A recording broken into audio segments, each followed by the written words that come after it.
할렐루야. 우리 옆에 분들과 인사하겠습니다. 주 예수 그리스도는 우리의 구세주가 되십니다. 주 예수 그리스도는 우리의 구세주가 되십니다. 다 같이 사도신경 하심으로써 9월 11일 주일 새벽 예배를 하나님께 드리도록 하겠습니다. 나는 전능하신 아버지 하나님 천지의 창조주를 믿습니다. 나는 그의 유일하신 아들 우리 주 예수 그리스도를 믿습니다.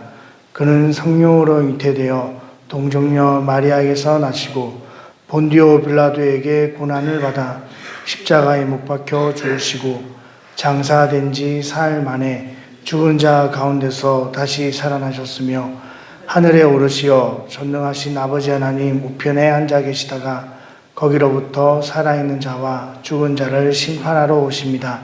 나는 성령을 믿으며 거룩한 공교회와 성도의 교제와 죄를 용서받는 것과 몸의 부활과 영생을 믿습니다. 아멘.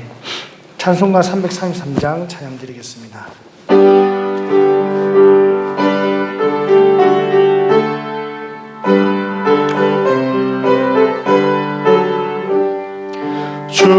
충성하라 죽도록 충성하라 주님께 슬픔이나 괴로움 주의 사랑 못 끊으리 충성하라 죽도록 충성하라 끝까지 충성하라 죽도록 충성하라 주님께 찬란하다 저 멸류가 들려온다 주의 음성 충성하라 죽도록 충성하라 끝까지 충성하라 죽도록 충성하라 주님께 항상 내가 힘쓰온 주님 나를 도우소서 충성하라 죽도록 충성하라 끝까지 아멘. 아멘. 오늘 은혜 받으신 하나님의 말씀은 여호수아 17장 1절에서 13절까지 말씀입니다. 여호수아 17장 1절에서 13절까지 말씀입니다. 우리 한 절씩 교독하겠습니다. 므낫세 지파를 위하여 제비 뽑은 것은 이러하니라.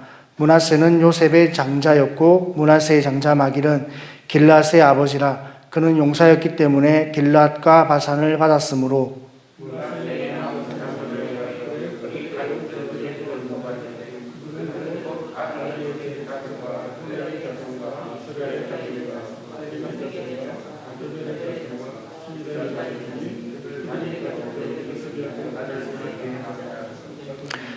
헤벨의 아들 길앗의 손자 마길의 증손 므낫세의 현손 슬로보앗은 아들이 없고 딸뿐이요 그 딸들의 이름은 말라와 노아와 호글라와 밀가와 디르사라.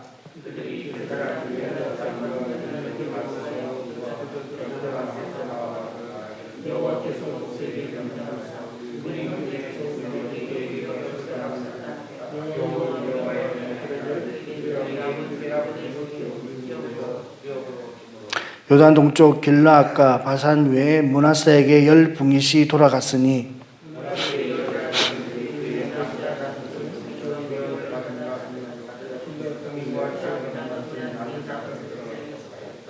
므낫세의 경계는 아셀에서부터 세겜 앞 믹브다까지이며 그 오른쪽으로 가서 엔답부와 주민의 경계에 이르나니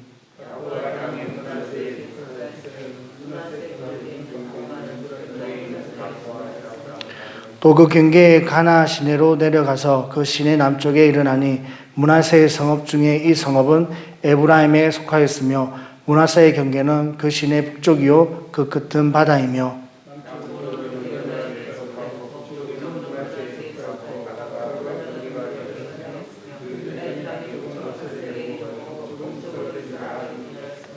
이사갈과 아셀에도 므낫세의 소유가 있으니 곧 베스왕과 그 마을들과 이블르함과 그 마을들과 돌의 주민과 그 마을들이요 또 엔돌 주민과 그 마을들과 다낙 주민과 그 마을들과 무기토 주민과 그 마을들 세 언덕 지역이라.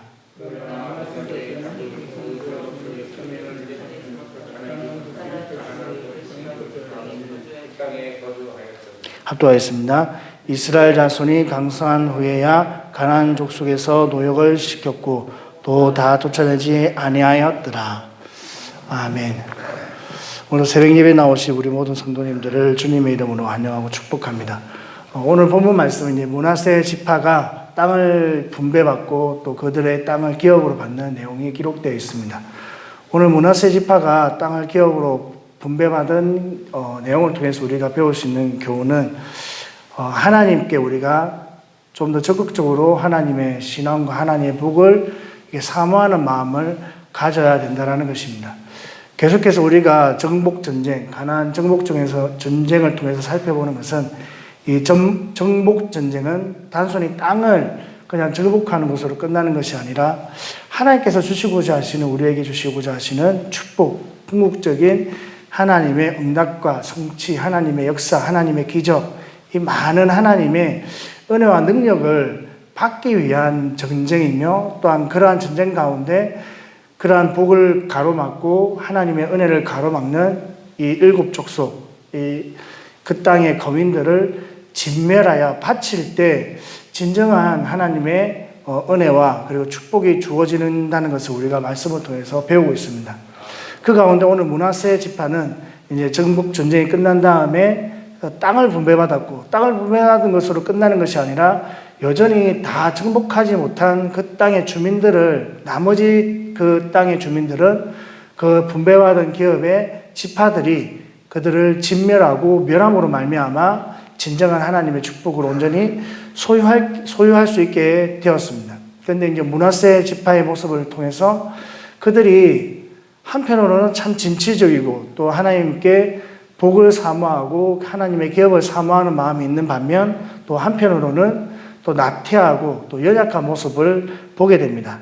3절 4절에 있는 말씀 가운데 보면 슬로브앗은 아들이 없음으로 말미암아 그 5 딸들이 그 모세에게 아버지의 기업이 그 아들이 없음으로 이어지지 못하는 것에 대해서 정당하게 요구를 하고, 우리가 딸들이지만 비록 우리가 기업이 없어 시집을 가지만 그럼에도 불구하고 아버지의 기업이 다른 형제들에게, 아버지의 형제들에게 흩어지는 것이 부당하다고 이제 이야기를 하면서 그 아버지의 기업을 비록 딸들이었지만 우리가 소유할 수 있도록 해달라는 요청을 따라 하나님께서 그들의 요청을 받으시고 모세에게 허락을 받았고, 그 모세의 허락을 이제 아론의 아들 엘르아살과 그리고 여호수아에게 정당하게 요구하는 모습을 통해서 하나님의 기업, 하나님이 우리에게 주시고자 하는 축복들을 우리가 사모하는 자세가, 바라는 자세가 귀한 것이며 또한 그러한 자세 가운데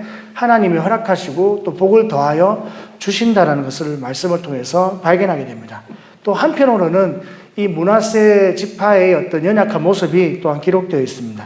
12절과 13절 말씀에 보면 그러나 므낫세 자손이 그 성읍들의 주민을 쫓아내지 못하며 가나안 족속이 결심하고 그 땅에 거주하였더니 이스라엘 자손이 강성한 후에야 가나안 족속에게 노역을 시켰고 다 쫓아내지 아니하였더라라고 말씀합니다. 한편으로는 하나님의 기업을 사모하고 또 적극적으로 나아갔지만 또 다른 한편으로는 이 가나안 족속들을 적극적으로 쫓아내지 않음으로 말미암아 가나안 족속이 므낫세 지파 가운데 여전히 거하였고 또 그 땅 가운데 이렇게 불붙어서 살아도 되겠구나라고 생각하는 그런 결심까지 하게 되는 그런 모습이 기록되어 있습니다. 우리가 신앙생활을 하면서 착각하는 부분들이 가끔 있습니다. 어떤 것이냐?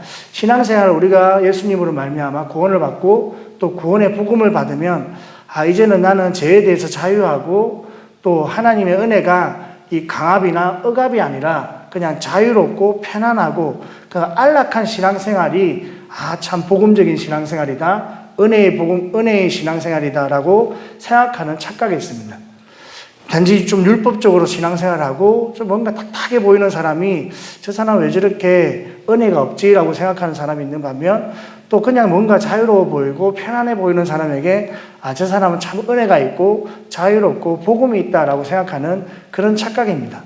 근데 단지 보여지는 모습을 통해서 자유롭다고 해서 저 사람이 구원의 복음을 받은 사람이 아니라 또 혹은 딱딱한 신앙생활을 한다고 해서 저 사람이 복음을 받지 못한 것이 아니라 그 사람의 열매를 통해서 그 사람의 삶의 모습을 통해서 그 사람의 삶의 모습을 통해 나타나는 열매를 통해서 알 수 있는 것입니다. 진정한 복음의 기쁨은 복음의 삶은 기쁨이 있는 삶이며 또 간증이 있고 감사가 있는 삶입니다. 또 딱딱해 보이는 삶을 살아가는 사람일지라도 기쁨과 감사를 가지고 살아가는 사람은 진정한 복음의 기쁨을 가지고 살아가는 사람이며 좀 자유로워 보이고 편안해 보이고 좀 뭔가 이렇게 참 신앙생활을 자유롭게 하는 사람처럼 보이지만 그 사람 가운데 기쁨이 없고 감사가 없으면 그러한 자유가 진정한 자유가 아님을 우리가 발견하게 되는 것입니다. 그래서 언제든지 구원의 기쁨을 받은 사람, 구원의 복음을 받은 사람들은 이 자유함을 말씀 안에서 누릴 수 있어야 된다라고 성경은 말씀하고 있습니다. 내가 자유하기 때문에, 내가 구원을 받았기 때문에 어디든지 갈 수 있고 무엇이든 행할 수 있다라고 착각을 해서는 안 됩니다. 이렇게 하는 것도 내 마음대로이고 저렇게 하는 것도 내 마음이다. 구원받은 사람으로서 내가 얼마든지 할 수 있다라고 생각하는 것은 성경에 이르기를 방종이라고 그렇게 말씀하고 있습니다. 요한복음 8장 32절에 우리가 잘 알고 있는 말씀이지만 너희가 진리를 알지니 진리가 너희를 자유케 하리라 라고 하셨습니다. 자유라는 것은 그냥 내가 마음대로 하는 것이 자유가 아니라 하나님의 말씀 안에 거하는 것이 진정한 자유입니다. 내가 마음대로 할 수 있는 것도 어디까지이냐? 하나님의 말씀 안에 있을 때 그 하는 것이 진정한 자유가 될 수 있다라고 말씀하고 있습니다. 편안함, 우리가 누리는 안락함, 이런 것들이 진정한 안락이 되고 진정한 편안함이 되려면 말씀 안에서의 자유, 말씀 안에서의 쉼이 진정한 안락이며 진정한 평안함이 될 수 있는 것입니다. 이렇게 진멸해야 되고 진멸해서 없애야 될 그런 죄악의 존재를 내 곁에 두고 내 안에 두고서 그냥 자유롭게 살아가는 삶은 진정한 평안함과 자유가 아니며 또 복음도 아닙니다. 그러한 죄들은 조금씩 우리의 삶을 좀먹게 될 것이며 편안하게 그냥 안락하게 힘드니까 저것은 그냥 내가 정복할 수 없는 땅이고 저 문제는 내가 해결할 수 없는 죄이기 때문에 그냥 내가 그냥 죄 짓지 않으면 되겠지. 그대로 놔둬도 상관이 없겠지라고 생각하는 그런 나태함이 점점 죄로 연결될 것이며 또 죄에 대해서 허용하게 되는 삶을 살아가게 된다는 사실을 우리는 깨달아야 됩니다. 성경에서는 이렇게 말씀하고 있습니다. 형제들아 너희가 자유를 위하여 부르심을 입었으나 그러나 그 자유로 육체의 기회를 삼지 말고 오직 사랑으로 서로 종노릇하라. 이 자유를 받았지만 이 자유로 육체의 기회를 삼지 말라. 이 말은 죄를 짓는 기회로 삼지 말라는 것입니다. 우리에게 주어진 복음의 자유가 그냥 아무거나 해도 되고 아무거나 먹어도 되고 아무데나 가도 되는 그런 자유가 아니다라는 것을 의미합니다. 종처럼 서로 순종하라는 것은 자기 자신을 절제하고 억제할 수 있어야 진정한 자유가 될 수 있다라고 말씀하는 것입니다. 베드로전서 2장 16절에서도 너희는 자유가 있으나 그 자유로 악을 가리는 데 쓰지 말고 오직 하나님의 종과 같이 하라. 자유가 있으나 그 자유로 악을 가리는데 그 자유를 가지고 너에게 있는 악, 너에게 있는 죄를 가리는 데 쓰지 말라는 것입니다. 하나님께서 우리에게 주신 자유는 죄를 가리고 죄를 지으라고 주는 그런 자유의지가 아니라 하나님에 대해서 내가 참 자유로운 모습으로 사랑할 수 있고 다양한 모습과 다양한 방법으로 하나님을 섬기고 사랑할 수 있는 자유 가운데 있는 것이지 죄를 짓는데 자유가 있는 것이 아니다라고 우리에게 말씀하는 것입니다. 이처럼 므낫세 지파가 여전히 진멸에 없애서 바쳐야 될 이런 죄, 악들을 옆에 두고 살아가는 것은 우리가 세상을 살아가면서 구원을 받고 하나님의 백성으로 살아가지만 여전히 우리 삶 주위에, 내 주위에 그리고 내 안에 죄를 가두고 죄를 머물고 죄를 가지고 살아가는 삶으로 표현할 수 있습니다. 우리가 세상의 문화와 세상의 흐름, 세상의 트렌드를 전혀 무시하고 살아갈 수는 없습니다. 오늘날 이 세상의 흐름이 너무너무 빠르게 지나가고 빠르게 흘러가는 그런 가운데 이 그리스도인들이 이전에는, 과거에는 교회가 이 세상의 문화를 선도했죠. 이 서구의 문화가 이 교회의 문화였기 때문에 서구의 문화가 이 교회가 이 세상의 오늘날 우리 한국의 문화를 이게 주도하고 선도해 갔습니다. 하지만 지금은 이제 반대가 되어가지고 이 세상의 문화는 점점 빨라지고 점점 이렇게 첨예하게 나아가지만 오히려 교회는 도태하고 느리게 가는 모습들을 보게 됩니다. 근데 오늘날 많은 성도들이 이 세상의 문화를 우리가 무시는 할 수 없지만 그 세상의 트렌드와 유행과 세상의 문화가 마치 이정표가 되고 표대가 되는 사람들이 있습니다. 세상이 저렇게 하기 때문에 교회 안에서도 그렇게 해야 된다고 생각하는 사람들이 있고, 세상이 저렇게 하기 때문에 그런 것들을 우리 교회 가운데도 도입해야 된다고 생각하고, 개인적으로는 본인 신앙에, 본인의 어떤 그 신앙의 기준 가운데 포함시켜서 살아가는 사람들이 있습니다.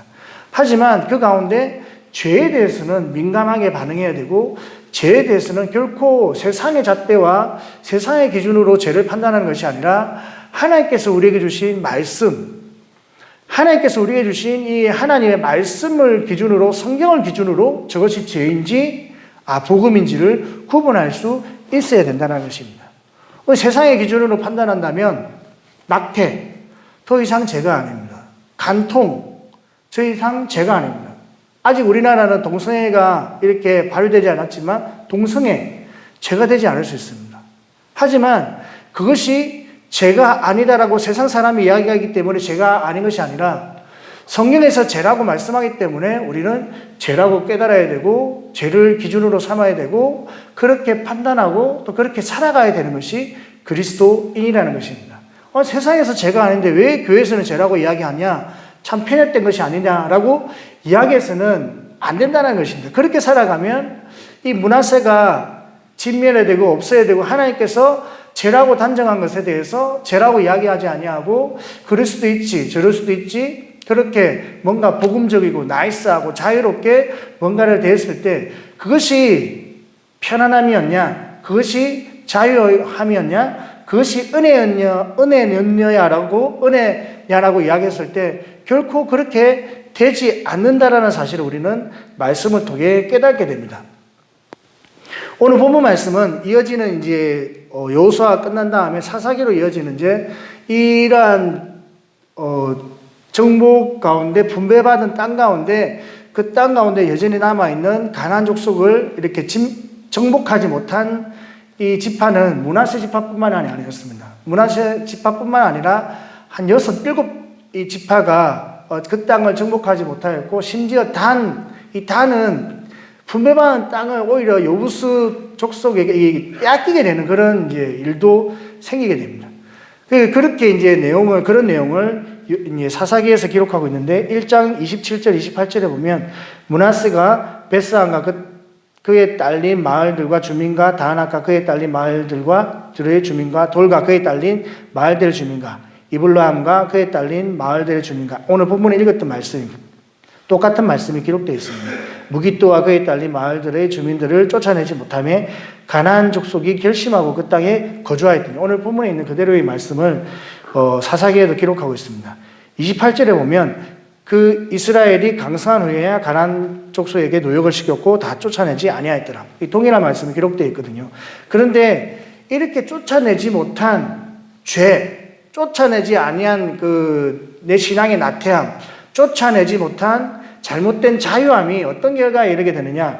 2장 2절과 3절에, 사사기 2장 3절과 2절과 3절에 보면 너희는 이 땅의 주민과 언약을 맺지 말며 그들의 제단을 헐라 하였거늘, 그러니까 너희가 이 땅의 사람들과 언약을 맺고 그 땅의 제단들을 다 허물러라, 그러면 다 죽이고 진멸하라 라고 했는데 그렇게 하지 않았거늘 너희가 내 목소리를 듣지 아니하였으니 어찌하여 그리하였느냐?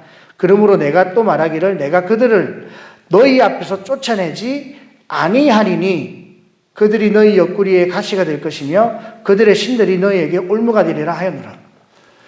쫓아내지 않음으로 말미암아 그것이 자유가 되고 편안함이 되고 그냥 내 신앙의 뭔가 나이스한 모습이 되는 것이 아니라 하나님이 아예 쫓아내지 못하도록 하겠다라고 이제 이야기를 하십니다.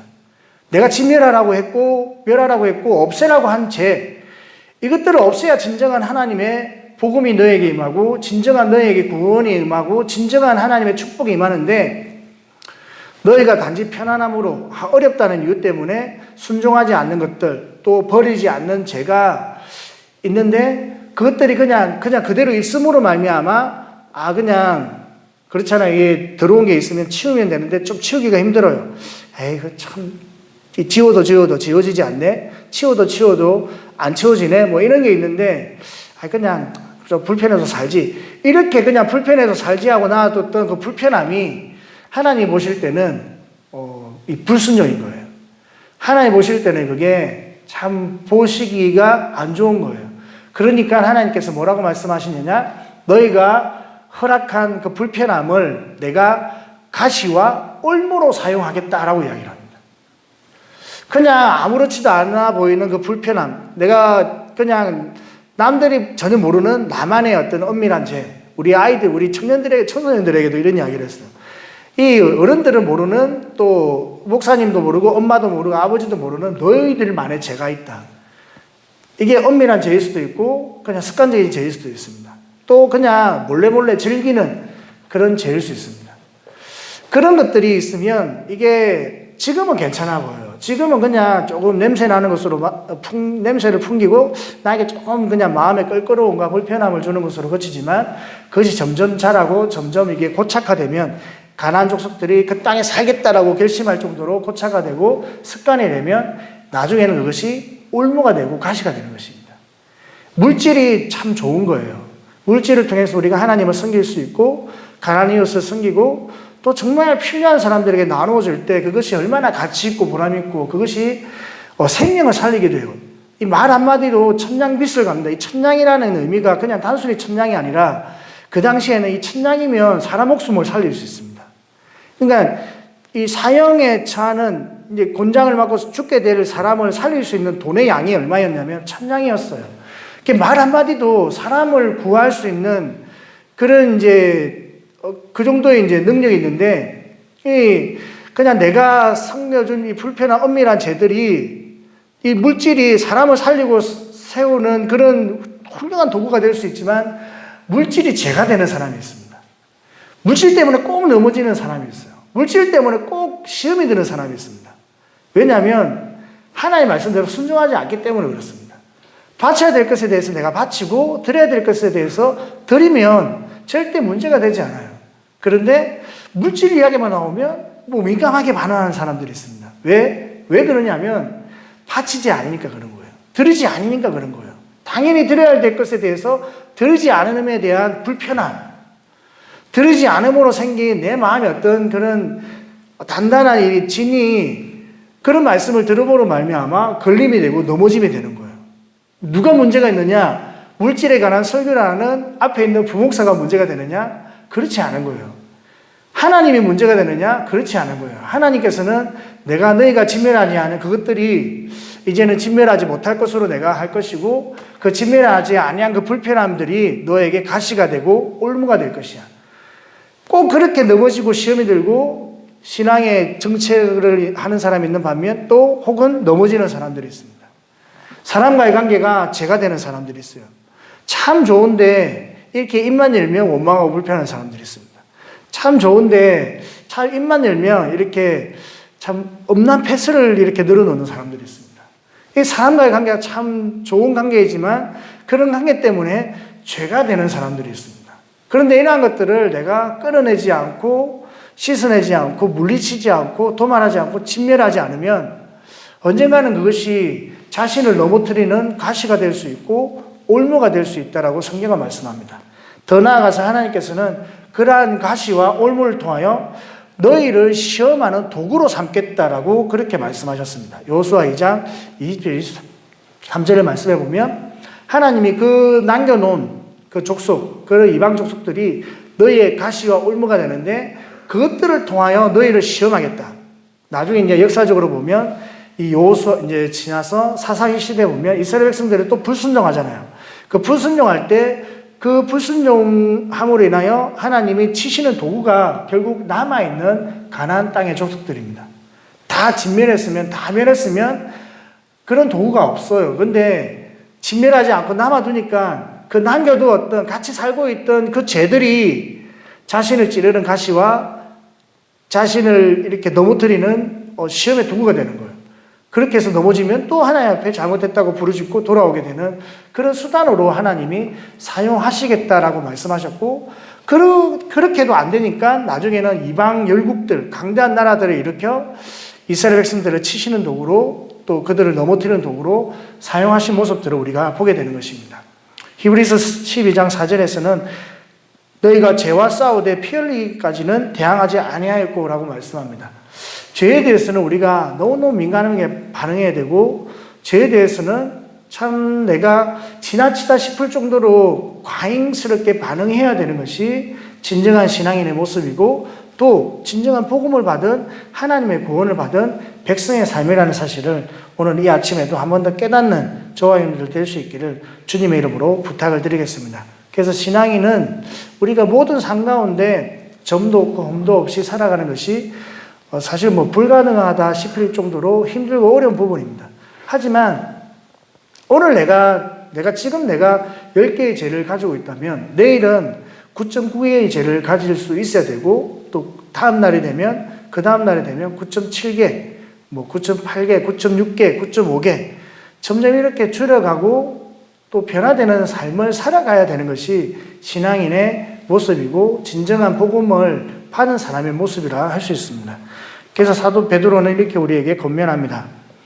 우리는 그의 약속대로 의가 있는 곳에 새하늘과 새 땅을 바라보는도다. 우리가 바라보는 것은 이 땅의 부와 이 땅의 의가 아니라 새하늘과 새 땅, 하나님께서 주시고자 하는 진정한 축복, 진정한 상급, 진정한 보상을 바라보는 자들이다 라고 이야기합니다. 그러므로 사랑하는 자들아 너희가 이것을 바라보나니, 우리가 천국을 바라보고 살아가나니 주 앞에서 점도 없고 흠도 없이 평안 가운데 나타나기를 힘쓰라. 저와 여러분들이 힘써야 될 부분은 뭐냐? 힘써야 될 부분은요, 우리가 진짜 힘써야 될 부분이 뭐냐? 신앙인들이 정말 힘써야 될 부분이 뭐냐? 좀 죄송스러운 말이지만 정말 먹고 살기 위해서 힘쓰는 것이 아니라 정말 주님 앞에 흠도 없고 점도 없이 서기 위해서 힘써야 된다라고 말씀합니다. 사실 목회를 하고 있는 이게 이런 말하면, 강단에서 말하면 좀 죄송스럽지만, 이게 사례를 받고 하나님을 섬기는 입장에서 참 힘든 말씀이지만, 그럼에도 불구하고 우리 성도님들의 헌신이, 우리 성도님들의 믿음이 대단하고 가치가 있는 이유는 참 자신의 생업 가운데 최선을 다하고 살아가고, 또 남은 시간 힘들고 어렵고 그냥 쉬고 편안할 수 있는 그 시간을 쪼개어서 그 시간을 들여서 하나님을 섬기는 것이 참 힘들고 어렵다는 사실을 저도 조금이나마 알고 있기 때문에 그렇습니다.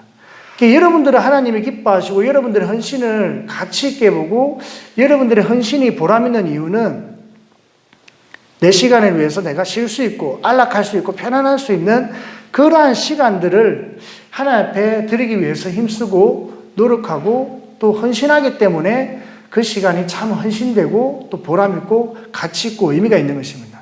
새벽 가운데 그냥 자고 일어나서 편안하게 말씀을 봐도 좋습니다. 또 물론 이제 힘들어서 또 올 수 없는 그런 상황 가운데 영상으로 같이 이 시간 실시간으로 예배를 드리는 사람들도 있습니다. 하지만 그럼에도 불구하고 또 나와서 예배를 드리는 분들도 계십니다. 물론 다 좋습니다.